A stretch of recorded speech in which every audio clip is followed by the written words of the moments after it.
आप मेरे पीछे खालों का ये अंबार देख रहे हैं और हम मौजूद हैं KTM लेदर के रॉ मटेरियल स्टोर पर।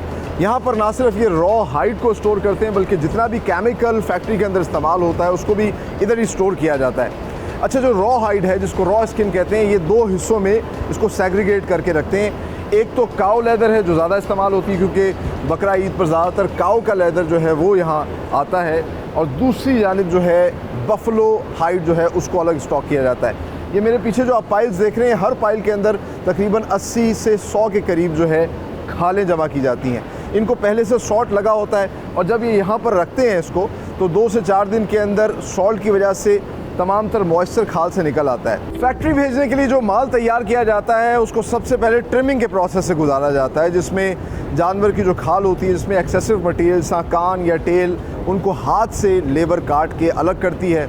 ये वेस्ट भी सेल हो जाता है मुख्तलिफ इंडस्ट्री को।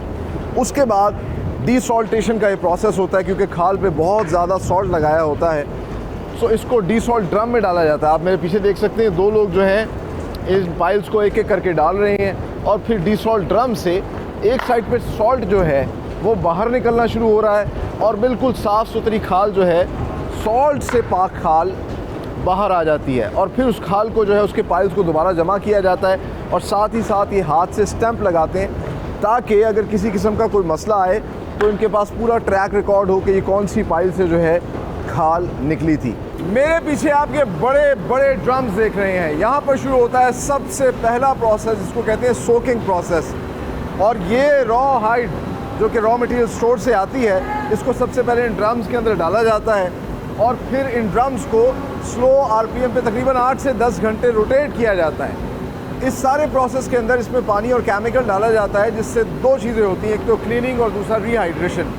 क्लीनिंग के अंदर डर्ट, डंग, ब्लड और सॉल्ट जितनी भी कंटेमिनेशन है वो सब रिमूव कर दी जाती है, और रीहाइड्रेशन के अंदर दोबारा से स्किन जो है वो वेट हो जाती है, वो बिल्कुल ऐसी हो जाती है जिस तरह अभी जानवर के ऊपर से खाल उतारी गई है, बिल्कुल फ्रेश। सोकिंग के बाद टेनिंग तक पहुंचने में स्किन को मुख्तलिफ मराहिल से गुजारा जाता है, जिसमें सबसे पहला मरहला ग्रीन फ्लैशिंग का होता है।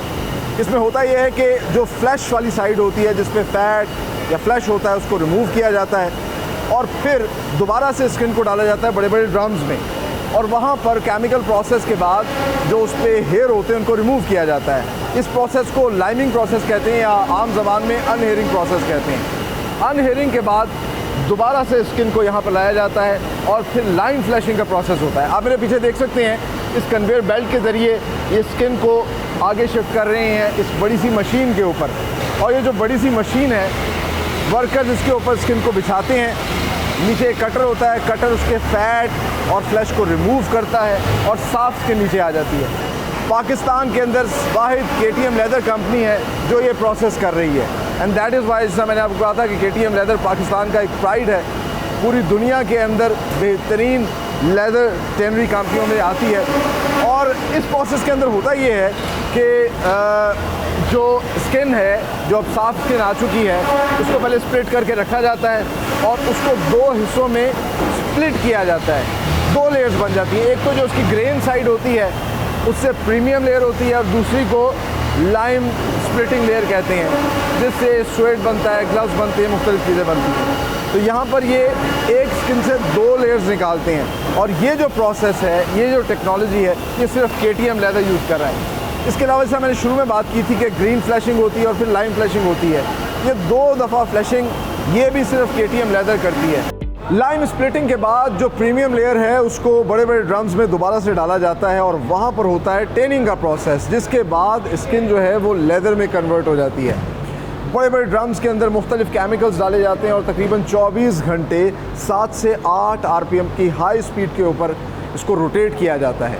और एक बहुत ही अहम चीज़ में डाली जाती है, वो होती है क्रोम मेटल, जिसके बाद जो लेदर बाहर आता है, जिस तरह कि आप देख सकते हैं ब्लू कलर, इसको ब्लू वेट लेदर कहते हैं। ब्लू वेट लेदर की ग्रेडिंग के बाद अब मरहला शुरू होता है क्लाइंट की रिक्वायरमेंट के मुताबिक उसकी थिकनेस, उसका सब्सटेंस, उसका कलर, इन तमाम तर चीज़ों में लेदर को ढालना। और आप मेरे पीछे जो मशीन्स देख रहे हैं, यहाँ पर सबसे पहले प्रोसेस होता है सेमिंग का।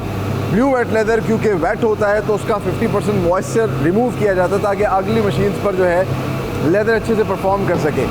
और हमने आपको पहले दिखाया था लाइन स्प्लिटिंग इसका एक प्रोसेस था, 2 लेयर्स में जो है स्किन को स्प्लिट किया जाता था।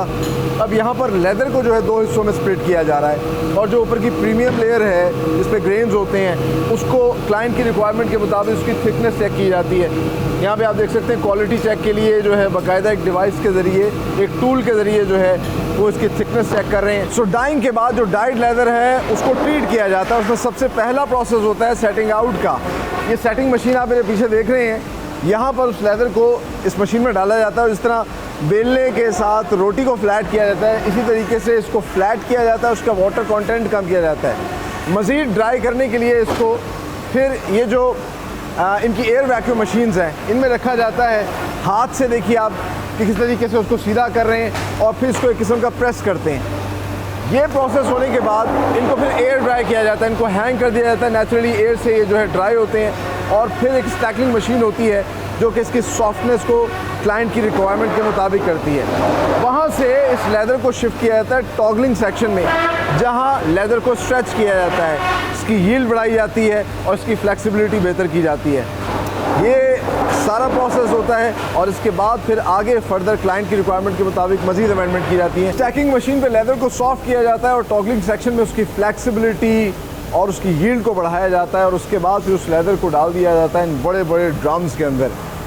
इन इटालियन ड्रम्स में ना पानी डाला जाता है ना किसी किस्म का कोई केमिकल, और इसमें होता ये है कि हाई आरपीएम पे रोटेट किया जाता है लेदर को। लेदर नेचुरली जो है रगड़ खा खा के सॉफ्ट हो जाता है, उसके ग्रेन्स ज़्यादा नुमाया होते हैं। और ये आप देख सकते हैं कि जो लेदर की एक शेप सामने है इसको क्रस्ट लेदर कहते हैं, बट अभी भी ये फाइनल प्रोडक्ट नहीं बना।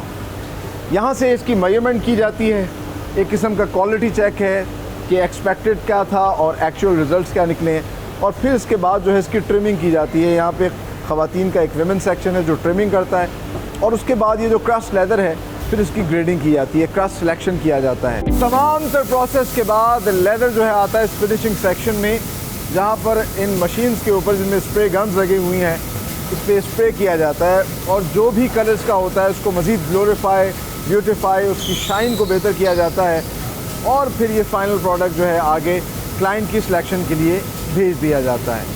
और उसके बाद इनका आखिर में लैब टेस्ट भी होता है। लेदर की कलर ग्लोरिफिकेशन और उसकी शाइन के बाद जो है क्लाइंट की रिक्वायरमेंट के मुताबिक उसके पैटर्न को भी इम्बोज किया जाता है। जिस तरह कि आप देख सकते हैं बिल्कुल प्लेन लेदर है, और यहाँ पर इन्होंने एक फर्मा लगाया हुआ है जो उस पर ग्रेन्स डालेगा, तो एक साइड से इस पर डाला जाता है और फर्मे के मुताबिक इस तरह का भी पैटर्न क्लाइंट को चाहिए होता है। इस तरह ये एक अलग छोटे छोटे ग्रेन्स का फर्मा है, वो बड़े ग्रेन्स का फर्मा है, इसमें से गुजरेगा और उसके बाद जो है एक पैटर्न इम्बोस हो जाएगा। अब हम आपको दिखाते हैं कि यहाँ पर अपर कैसे तैयार होते हैं, और हम इस वक्त मौजूद हैं इनके स्टिचिंग सेक्शन के अंदर।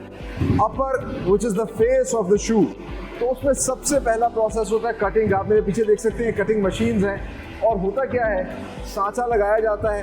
एक शू के अंदर मुख्तलिफ पैटर्न्स होते हैं जिनको स्टिच किया जाता है, तो मुख्तलिफ पैटर्न्स के अंदर ये लेदर को काटते हैं, क्योंकि लेदर फुटवेयर जो है इनकी स्ट्रेंथ है। KTM लेदर दुनिया का बेहतरीन लेदर प्रोड्यूस करता है, और KTM फुटवेयर दुनिया के बेहतरीन लेदर शूज़ जो है वो प्रोड्यूस करती है।